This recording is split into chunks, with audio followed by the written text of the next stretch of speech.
Part 1. Listening Practice, Story Time. One day, a little girl was doing her homework. Her pencil broke again and again.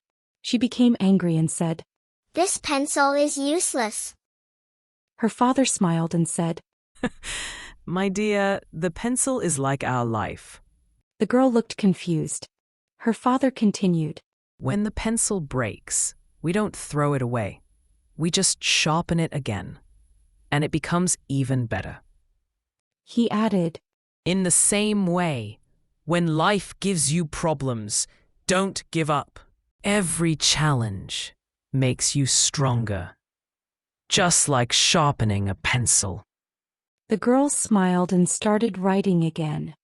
Her broken pencil had just taught her the lesson of life. Never stop improving yourself. If you like this story, comment below. I will sharpen myself.